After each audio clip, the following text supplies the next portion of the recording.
This is Hannah Fitz, founder of hannahfitz.com, international brand strategist and business coach.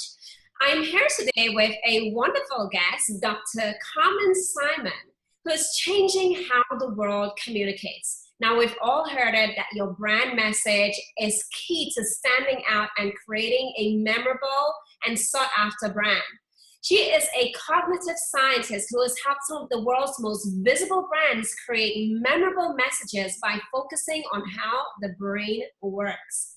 Carmen is the founder of Memorability, a communication design company. She holds a doctorate in both instructional technology and cognitive psychology. She is a highly recognized expert in communication, presentation design, delivery, and audience engagement.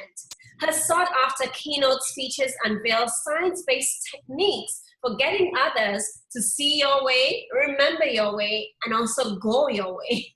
She is the author of Impossible to Ignore, Memorable Content to Influence. She has studied extensively what gets the brain to make one decision over another. And I bet we all want to know, how can you get your ideal clients to choose you over other brands in the market? Welcome, Carmen. Thank you. Thank you so much for inviting me. You're welcome. So I know that you've done extensive research. Your work is quite scientific, but at the same time, you do bring a lot of feminine and a lot of funny, practical, easy to understand references to the mix. So I don't want anyone to get intimidated by the title of cognitive scientist, which Carmen will explain to us what that is all about. But I also want you to share with us your journey and how you discovered this amazing connection between neuroscience and how people buy and remember messages. Many of our options and paths in life are quite results of personal discoveries. I've always been humbled by not so much how people remember, but how much people forget. And I remember years back, I had been so attached to this trilogy. Do you remember The Girl with the Dragon Tattoo? That was one of the three pieces of work that someone wrote. And I had read the book and saw the Swedish version of the movie. And in one of the scenes in that movie, you can see the main heroine. She's dark and she's edgy and she's just for some reason attracts a wide audience to her personality. In one of the scenes, she's in this room that she had bought with some illicit money. It's a 21-room apartment or so, and she's looking over Stockholm. It's almost at dusk. And I was watching the scene, and I thought, I must see what she saw. So I booked a flight. I flew from San Francisco to Stockholm. I was there for 5 days, and I got so immediately attracted by all the photo galleries and the canals and the boats and the photography exhibits and all sorts of other museums, ice bars. And on my way back to the airport to fly back to San Francisco, I thought, wasn't there something that I was supposed to do here? I totally forgot about all her darkness and her edginess. And there is a tour that you can actually take so that you can see what she saw, which is why I went there in the first place. Wow. We forget our lives almost as quickly as we live them, and it's no different in business. So for us, anyone who wants to be relevant in business for a long time, that relevance and that success is a function of how much people remember you. Wow. It's amazing because your intention was to have that experience, yet you forgot that. And how often do customers intend on remembering a brand or buying something but forget in the process? So yes. How do we circumvent that? How do we get them to remember? I like the word that you're using. The key phrase that you just said was intention, because we always quite often have very good intentions, and your customers do the same. Yes. But forgetting to act on intentions is a line of thought and research that hasn't been given enough attention, and we must. because you're absolutely right. We set intentions and we forget them. And there's a phrase for that. There's a label, scientifically speaking, when you forget to act on future intentions, that is related to prospective memory. A lot of us look at memory from a retrospective angle, meaning just simply forgetting the past. Yes. So you see, in business, who cares if you forgot the past? What's more important is that people remember to act on the future. So even from an evolutionary perspective, memory hasn't evolved to help us keep track of the past. Even memory has evolved to help us keep track of the future, luckily. And I guarantee that even for all of our viewers right now, most of your memory problems, and we all have them, are forgetting to act on future intentions. They're not forgetting to act on the past. Like, for example, you might drive to your home from your office and you might say, on my way, I'm going to stop by and pick up my dry cleaning, or on my way, I'm going to stop by the store to get some milk, or before I leave the office, I'm going to send that one email. And you just totally forget. You set intentions and you forget. So to find some cures for this problem of prospective memory, we have to ask, what is it at point B? Because you're setting those intentions at point A. What is it at point B that will happen in people's environments that can trigger something that is related to that memory? And there are usually three components that we can pay attention to. One is a cue of some sort. So for example, if you set the intention that you'll stop by the store, seeing an ad or an exit sign that is related to that store, that's your cue that something should happen. And then there's a search process where you're searching your memory and thinking, if I see that, then what should I do? And then the third component is acting on that intention, which very often is linked to a strong reward. So in other words, if you're a milk aficionado and you really want milk that night, and that is the intention you set, you will remember to stop by the store and get it because the reward is strong enough. So as you reflect on your own content, wonder, do I make it easy for people to notice a cue that is related to your own content? When they search their memory, do you come to mind and nobody else? And are you providing us a reward that's strong enough so that people indeed can act on that intention? It sounds like a complex process because I guess we all remember differently. Yes. Like, for instance, I know a cue wouldn't work for me because the reason I forget is because I go so far into thought that I totally miss the mark on where I'm going, and I'm like, oh, I was supposed to turn there. So a person one customer might work with a cue, another one might work with a reward. So how do you really go through this whole matrix of possible ways that people will remember an event to create a memorable piece of content? Well, let's take them in order, because even though they may sound complex, in the brain they happen so fast anyway, and many of these items are universal, luckily, because if things weren't universal, we would have a hard time being memorable ever. Just like many symptoms in medicine are universal. You couldn't have medicine and you couldn't have cure for many things unless our symptoms often are universal. So if we talk, let's just take cues, for instance, because I think that's one of the topics that all of us modern communicators have to pay attention more if in the future we want to be memorable. Because imagine, our world is getting increasingly more chaotic, increasingly more overwhelming, and it will be increasingly then harder to even stay on people's minds. So cues, in the future, you'll only be memorable. This is a strong statement. In the future, you'll only be memorable in relation to the strength of your cues.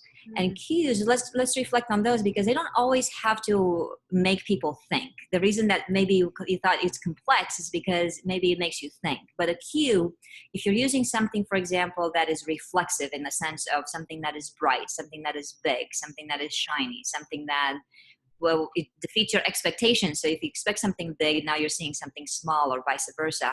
Anything that is reflexive and related to physical stimulation does not require a whole lot of cognitive energy. Why do you think the billboards are such giant pieces of information?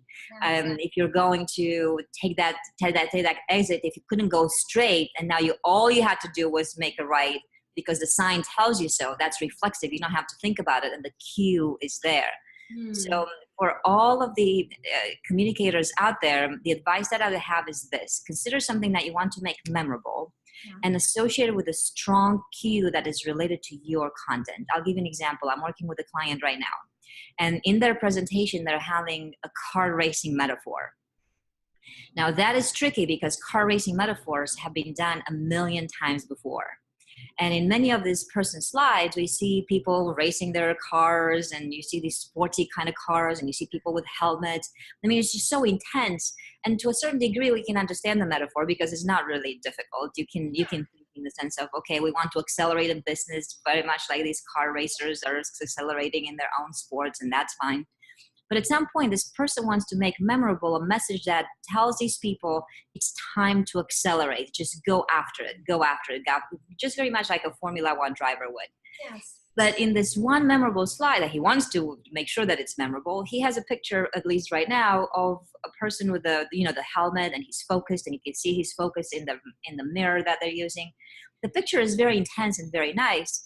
But I'm saying that's not a cue that will be later on reminding these people that this is what they have to do. We have to think of an element that at point B exists in these people's environments. And these people listening are salespeople. They're not car race drivers. Yeah. That would be an element that cues them and reminds them of this message. Mm-hmm. So a much stronger picture, a much stronger cue would be a car seat.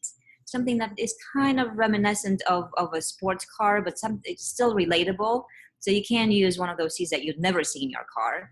Yes. And the reason that's a more powerful cue is because it appears in your own environment. Just a mere mortal who doesn't race Formula One type of cars. But you can see that now you're associated with something that you heard earlier on. That's amazing. So it's about bringing in familiar pieces. Yes. That it's kind of like, how we use archetypes in branding in terms of creating those unconscious connections that people remember. Exactly. And of course, there's got to be some conditions around these cues, because you can't just pick any object and suddenly hope that people see it and then immediately they associate it with your message. And some conditions are, first, you have to pick an object that, like you said, is familiar to people and it's likely to appear in people's environments repeatedly.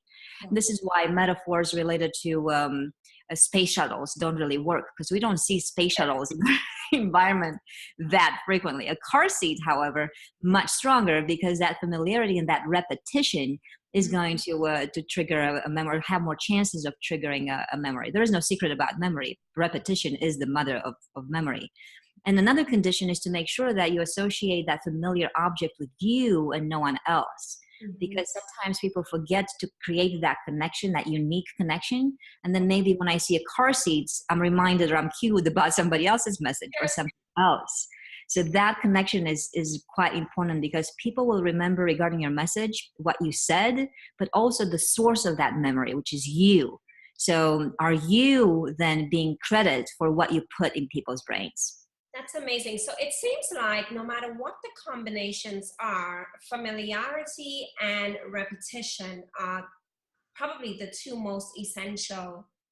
Oh, by far. And I'm so glad that you're listing them like this, because sometimes we believe and we put so much pressure on ourselves by creating novelty and surprise and taking people off of their familiar paths. And we do need some of those components for sure, but not in large proportions. The brain is highly drawn to that which is familiar, because by default, the brain is looking for ways to conserve mental energy. And the familiar does not make us think. That's why we prefer it quite often. And marketers, branding agencies in particular, they believe that we have to impress all the time. And we don't. Just a small portion of surprise takes you a long way. You said that in terms of the brain, so it sounds like the brain is kind of, I don't want to use the word lazy, but the brain is always looking for that fastest path to, or the easiest path to anything, it seems. Yes. And we could call it lazy. There's nothing wrong with that. Laziness feels good, and especially to the brain. We are cognitively lazy beings. And we are looking for ways to conserve our energy. And this is why a phrase that I want to share with our audience that they can do more research on for themselves is this concept of cognitive ease. If you're creating messages that come to mind easily, which is the definition of cognitive ease, then your audience's brains will be more drawn to that, because who really wants to expend a lot of energy to process your messages, especially if you're advertising or if you're talking about things that are fairly low consideration sets, such as we don't really want to think so much about our brand for toothpaste or for socks. Yes. Those should just come to mind just very, very quickly. Now, when we invest money into buying a new marketing automation platform, for example, now those messages do have to make you think a little bit because the risk is a lot bigger. We were talking about reward earlier, but whenever people are seeking their rewards, there are some considerations to be had there too, because we'll think about the reward. So let's just say you're buying that marketing automation platform and you think that if I buy it, my boss is going to think very highly of me, and therefore maybe I receive a promotion, or maybe I just improve my social image. Any of those are good rewards for which you will be willing to think. But then you'll also subconsciously ask, how quickly before I receive the reward? Because you may be expending all this cognitive energy now, but you may only receive a promotion a year from now. And usually the brain likes to be rewarded like instantly. They just give me some rewards now. Then you'll also think, well, what is the risk? So if I purchase this solution versus the other solution, is it really a huge risk? Because maybe I'm not going to get promoted, but rather I'm going to get fired because I made the wrong decision. There's also a social aspect to almost any decision that we make. The minute that we make a choice versus another choice, we're going to inherently think, what will other people think of me as I made that choice? And also you'll think, so there are 4 components. We talked about the risk, we talked about the delay before you receive the reward, we talked about the social aspect, and another one is the amount of effort, because I will think about the solution up to a certain degree when you just can't think anymore. Yes. So when you're considering the rewards that you're offering your audiences, just make sure that at least 3 of those 4 are coming to the brain fairly easily. You don't have to work so hard. If all of the 4 are very, very difficult or at a higher degree, it will be very hard for the brain to move towards you. So it seems like in messaging, you must be able to address all of these areas in the way that the brain captures that it's safe, that you're letting the brain know at each time, okay, the risk, oh, that's taken care of. So the message comes. Yes. And then really emphasizes the reward element, which is what you actually want in the example of buying that automation system where you want that promotion or you want to be seen as a person who's a good decision maker. Exactly right. And if you cater to those 4, and not all the 4 have to be at the highest level, so you can skimp on 1 or 2 max, then something has got to give in order for you to increase your chances for the brain acting on that intention. That's what we're after. Make sure that people act on an intention. Amazing. And so one of the things that you've spoken about, speaking of intention, you speak a lot about habituation. Yes. What is habituation and how does it impact people's ability to move forward on an intention and take action, the intended action? I like that you asked that. So if we go back to the beginning of the equation, we talked about cues and searching your memory, and at the end, making sure that people act if the reward is strong enough. If we talk about cues, one of the ways that people may miss the cues is that after a while, we get so familiar and so habituated to a stimulus that we stop paying attention to begin with. And paying attention to these cues is the first step into making sure that people remember and then act. So for familiarity, we get, and habituation, we get to be accustomed to a stimulus very, very fast. For example, you may be, as you enter a room, maybe hearing an air conditioning above your head initially, but after a while you stop paying attention to it. And your customers are not going to be any different. If you think about ads that are now starting to pop up at the top of our websites or on the sides, or as you're reading an article and there's an ad that comes every so often, people have gotten so habituated to these that you may think you're making an impact because it's like, well, look, it's right there in your face. But no, maybe it was in your face the first time that you noticed, like, oh, this pair of shoes is following me, even though I'm reading something about marketing automation. But after a while, the brain habituates even to those. So that's why we were saying earlier, make sure that you give the brain something that it's familiar, that it finds familiar, but also twist it every so slightly. So play off of the familiar in very small doses. In the presentation that you may have seen, I was playing with some Mona Lisa variations. So if you go to Google and you type in Mona Lisa variations, you'll see her in all sorts of different circumstances, and wearing gas masks and wearing Chinese clothing. and little sticks in her hair and taking on a Miss Piggy face. And the only reason why we're smiling is because we're familiar with the original, but somebody twisted it just ever so slightly. Yes. And the amount with which you want to twist is the amount of risk, you see, that your audiences are willing to take. Because if we don't twist and we have too much familiarity, that equals boredom. If we twist too much, that equals weirdness. So you were a choreographer of the ratio between familiarity and surprise in your audience's brains. Wow. And how do brands, because I mean, especially now, we know that information is moving so fast and it's moving in mass quantities, right? And so many people are tweaking things. So the rate of changing is happening faster than ever. How do we stop with this and really set ourselves apart and move away from habituation to create that element of surprise in a world that's full of surprises? Yes, I really like that question. It's a profound one and it doesn't have an easy answer. But the practical way to think about this is to investigate in your own field pockets of similarity and then find a distinctive factor to that. For example, let's just take insurance commercials. If you're looking at insurance commercials, I'm sure that everybody agrees that Geico is in their own kind of space. Yes. They are really twisting the familiar in a bigger proportions than other insurance companies. Yes. Now, if you've noticed a similar trend for farmers, for example, they too have started going on into this just slightly unusual type of path that used to be only owned by Geico. And the same with Progressive. So now Geico can't really claim full distinctiveness in this space anymore because a lot of more people are following, and now there is no distinctiveness. So look for something that is similar, and then twist. Because otherwise, if all of a sudden you just twist and you find something that is so distinct, that is just, it will be perceived as weird. The thing about distinctiveness is that the brain has to perceive some similarity first before it determines that, oh, wait a second, this is deviating from the path. So don't believe that you have to start with distinctiveness. Start with similarity first and then deviate. I love that. You want to ensure that there's a right balance between familiar and distinctiveness.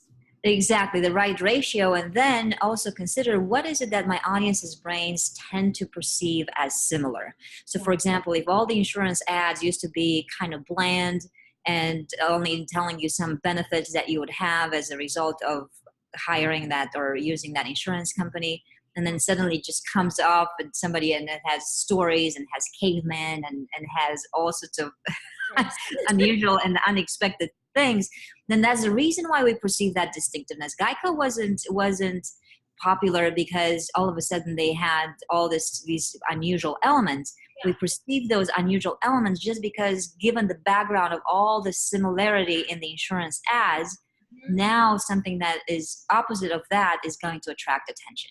So find similarity in your industry first and then deviate. I like that because I can totally get how something totally off track would be a bit, okay, this is weird. I don't want anything to do with it. Yes. But how... We have several things that we have already to consider, which is the familiarity element, having that bit of distinctiveness, having that bit of surprise. But then we come upon the issue that you speak a lot about in your presentations, which is that people only remember 10%. So, so you're doing all this, but they're only going to remember 10%. How do you really control what 10% is remembered? Because I mean, there must be that vital piece that you want them to take away. And how do you ensure that they're taking away exactly what you want them to get from it? Yes, I like your words, especially the word exactly. Because quite often we're not fully in control of what people take away, and we don't look at it with precision in mind. And precision helps us because memory is such a personal task in a sense, and a personal trait in a sense. What may be memorable to you is not memorable to me, simply because in that very moment you were in a good mood and I wasn't. Yes. And therefore you extracted more from a message and I didn't. And your customers are not going to be any different from you and I. So let's consider this for a moment.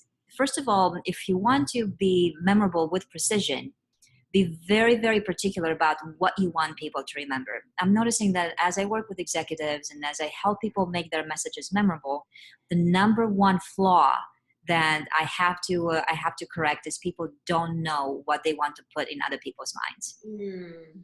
It's a very strong statement that I'm making, but we want to be memorable, but often we don't know what we want to be memorable for. So determine that with precision. Starts right there. Precision of a memory starts with the precision of a message. If it's fuzzy to you, it will be fuzzy to them. If it's clear to you, you're increasing your chances that it will be clear to them. So if you want to be precision, to be precise in what you put in people's minds, have a precise message. Otherwise, here's what I'm noticing. People either have too many messages. Yes. They think that they want this one to be remembered, but then when you ask them again, it's phrased in a different way or it has a different angle. So let's just go back to that theme about it's time to accelerate. That person says that, but also in the same message, they say that you should know your car inside out, which is a different message altogether. Of course, it relates to the car racing and the business, but we understand the metaphor, but a different message yet. Yeah, they might also say, know your timing. So when to accelerate, which is yet another message. So which one is it? Pick one. And that's how you're starting your journey to precision. Once you have a message, then as we were saying, repetition is the mother of memory. You have to come back to that again and again and again and again and again. And maybe then people will have noticed it for the first time. So don't be afraid of repetition. So quite often I get this question, well, how do we repeat something without being annoying? Because there's a very fine line between being repetitive and being nagging. Yes. And people listening to us who are married will know exactly what I'm talking about. One of the ways to mitigate this tension between repetition and annoyance is to go back to that notion that we were talking about earlier, which is make sure the reward is strong enough. Because if you're promising people a strong reward, such as in this case, if you accelerate, you will make more money, then I will listen to that repetitive message quite often because the reward is strong enough for me. And so I like how because sometimes you can be very clear about the message, but in speaking or explaining, as you gave with that example, you might say something that sort of contradicts that. And so that in itself is sort of splitting the audience's attention, and they may walk away with nothing because... That's exactly right. And it's good to have supporting points to that one main message. Let's call it our main 10% message. 2 or 3 supporting points will be good to reinforce it, but don't have multiple messages and deferring messages. And once you have that one unifying message, it will be easier to come back to it in exactly the same way, by the way, because sometimes we tend to paraphrase. We tell you, well, I already said it once this way. Maybe the next time I'm going to vary it.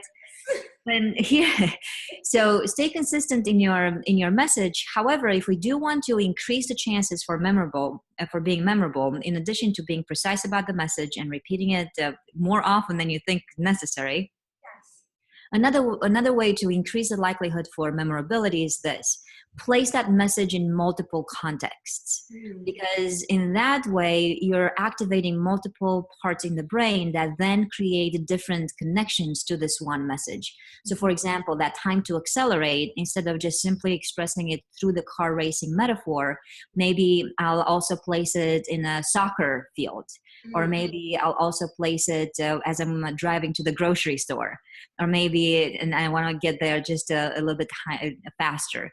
Or maybe I'll place it as I'm at the gym and doing some fitness exercises, and sometimes because of acceleration, I may increase my fitness power.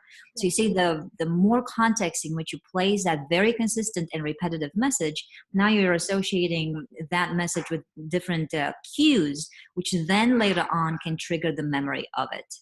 That's amazing. So it sounds like when you're creating any sort of presentation, the important thing is to start off with the main message. What is that thing that you want people to remember?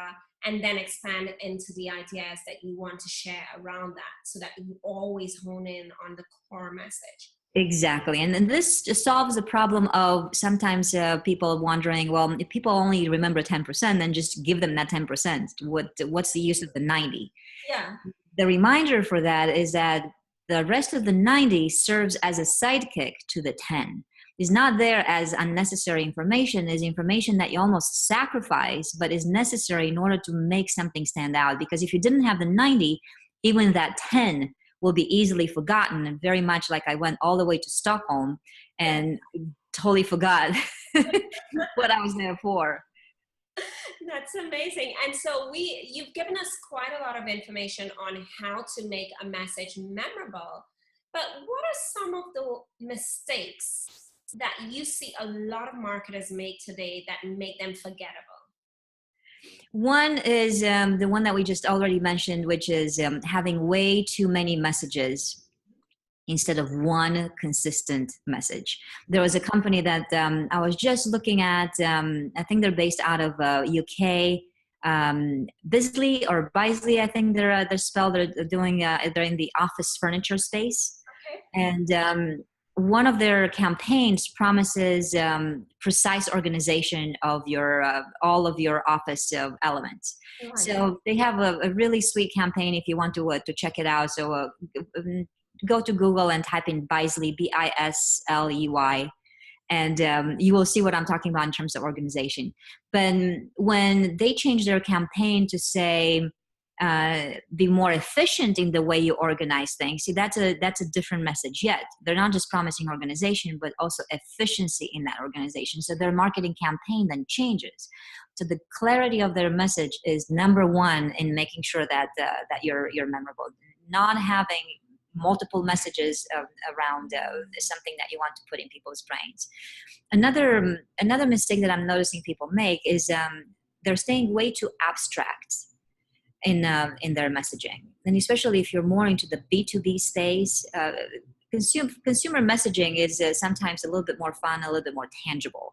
So it's here's a toothpaste, and here are the socks. But here is a marketing automation system that's a little bit more taxing on the brain, because when you say marketing automation, I don't really know fully where to go in my mind unless I bought one before, unless I may see somebody's logo that is associated with that space. See, a picture doesn't really come to mind that easily. There is no cognitive ease that we were talking about earlier. So the advice that I have for everyone listening is to very quickly analyze your message and think, does that message build a mental image in somebody's mind? So if I say shoes, you can probably have a picture of shoes. But if I say synergy or a holistic approach to a system that I'm selling, see, that one, I'm taxing your brain a lot in order for you to come up with a mental image. That's why then people adopt different metaphors in order to get there. That's why we need some storytelling around something that is quite abstract, because if you don't enable your audience's brains to build mental pictures, you'll be very quickly forgettable. That's wow. Yeah, and I totally get that. So the cognitive ease is really an important test of the message. You really go in and you see, okay, is this something that creates a picture when you Yes. And not only does it come to mind easily, it could be abstract and come to mind easily. Like, for instance, love is abstract and comes to mind easily. Yeah. Then the more of a mental picture that you're building in your audience's brains, the stronger the memory, because we are visual beings. Yes.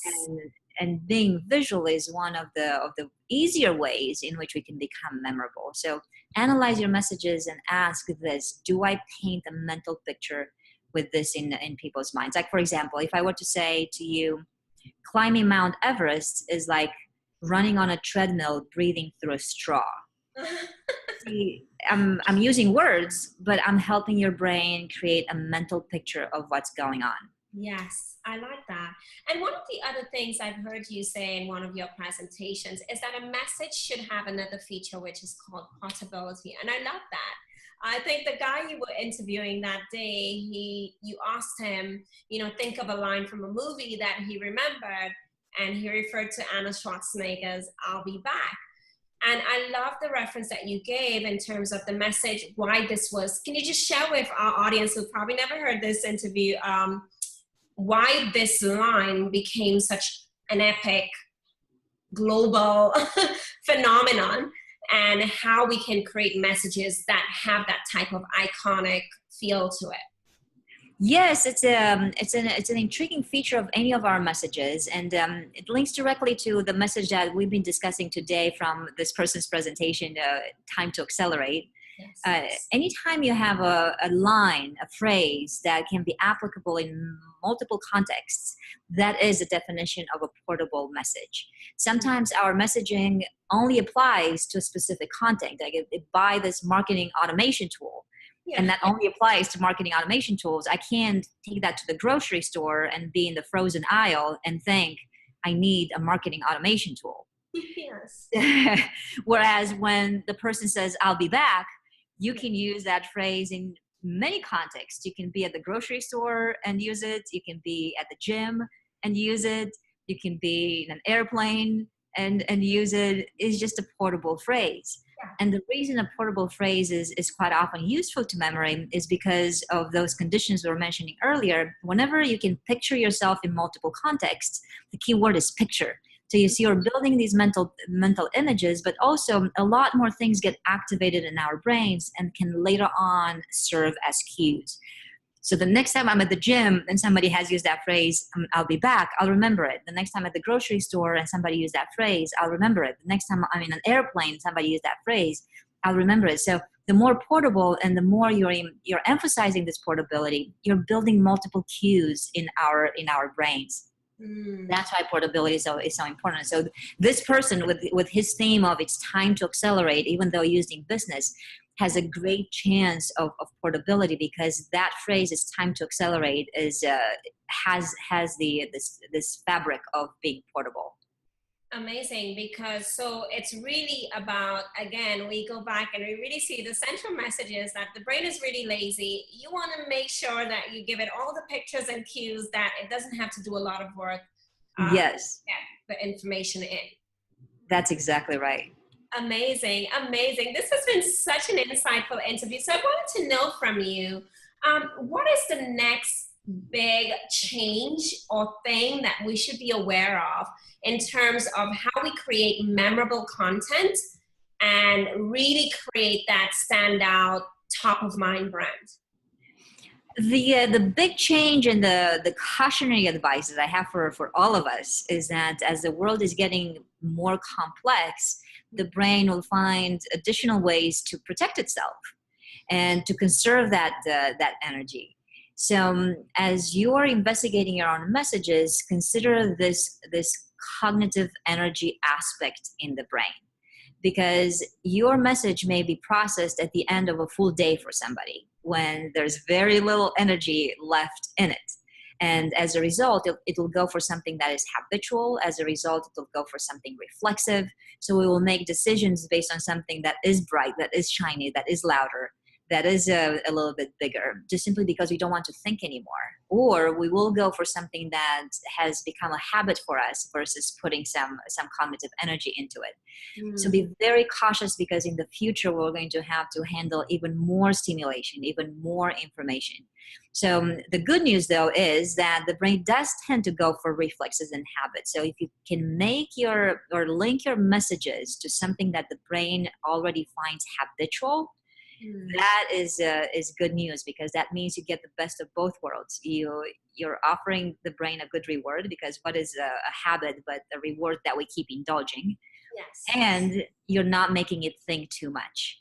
So ask this: is my message linked to a habit that already serves my users well?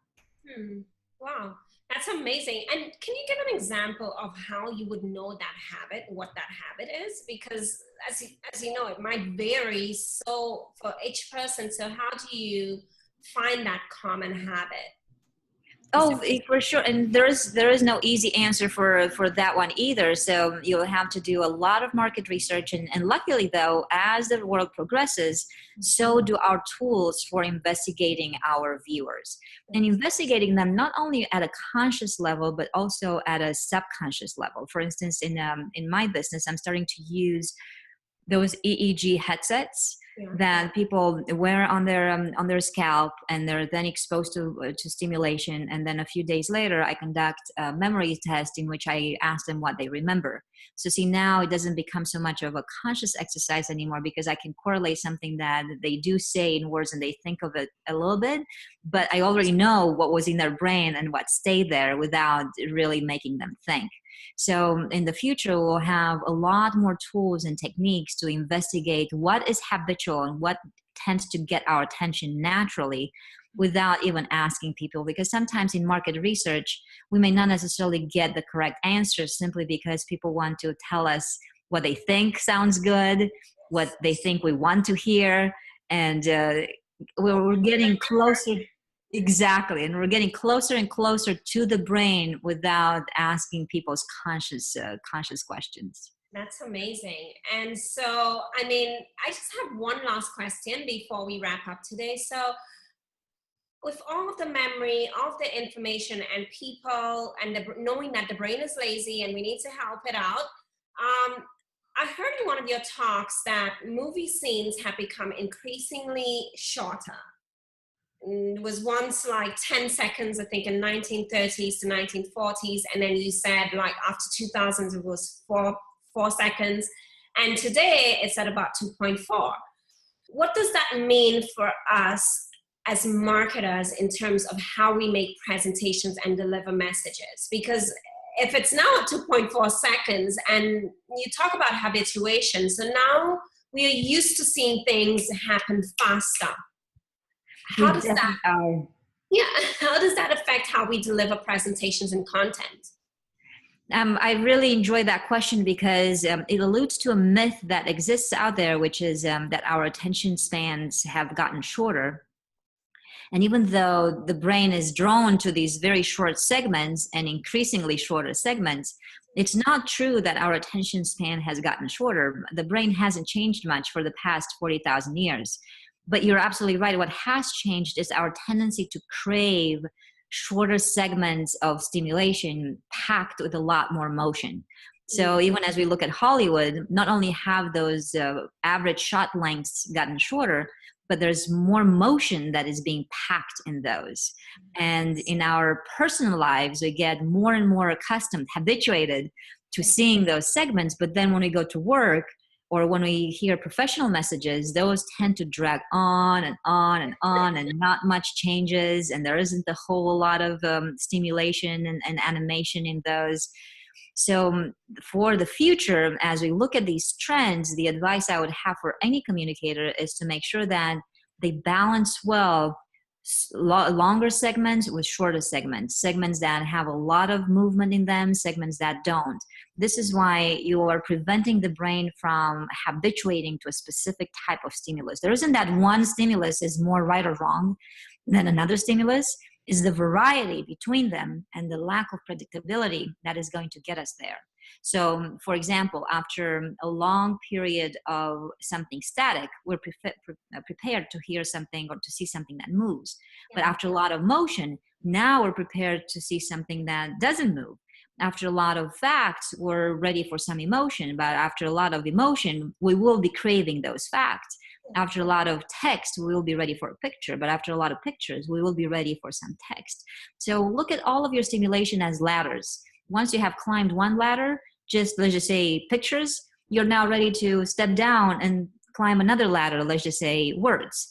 No one stimulus is stronger than another. You are a choreographer of people's stimulation. So your content needs to be a beautiful dance. That's exactly right. Beautifully put. Yes, that's exactly right. I love it. Thank you so much for taking the time to speak with me here today. You shared such amazing content and such amazing insights on how we should create, more engaging and memorable content. I know the words that are sticking with me right now are simplicity, familiarity, variation, and having those cues that will really get people to remember and recall information. Great summary, and all of that under the umbrella of go out there and control your 10%. Yes, I love it. Thank you so much, Carmen. This is such wonderful content. Thank you. Thank you, Hannah.